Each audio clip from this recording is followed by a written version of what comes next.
Ronald Mason wasn't just a horseman. He was a visionary. As a charter member of the American Quarter Horse Association, he played a pivotal role in shaping the quarter horse industry, building a legacy that still influences racing and breeding today.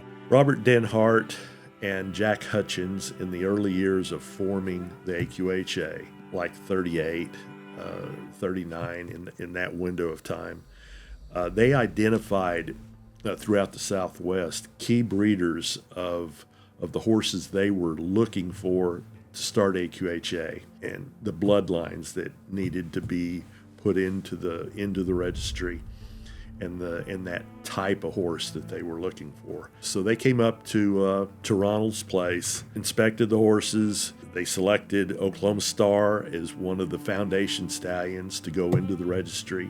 They gave that stallion registration number 6 in the beginning, and then they identified 15 of Ronald's mares that needed to go into the registry.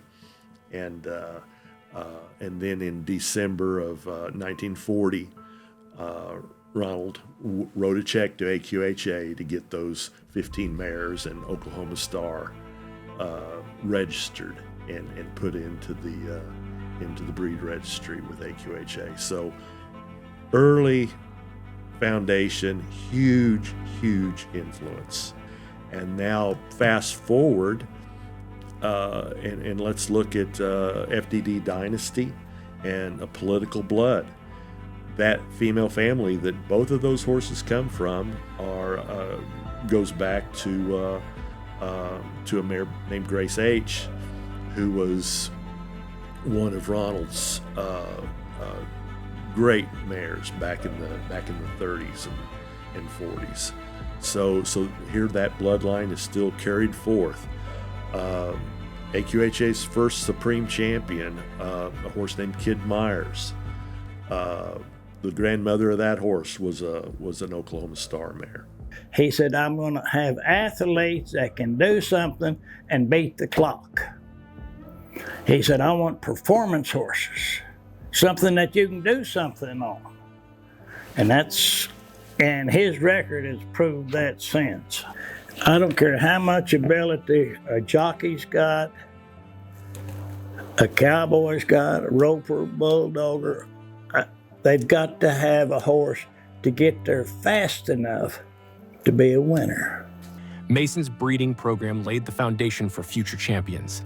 Mason's horses became the backbone of some of the most successful bloodlines in quarter horse racing history, producing stallions that left their mark for generations. His passion for bloodlines was unmatched, and his ability to spot greatness in a horse set him apart. His influence stretched beyond the horses. His dream didn't end with him.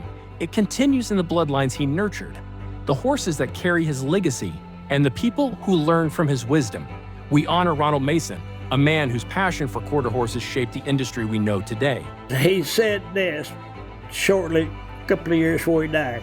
He said, all I know is that if horses are in your blood, they won't go away. And they'll never let you go either. Here I'm pushing 91, and I'm beginning to believe what the old saying says. A stallion owner can't afford to die. He's always got at least 3 more years to go to see what the next crop is. He said, sometimes I think about starting over. Say I turned young again and wanted to go back to the horse business. What would I do?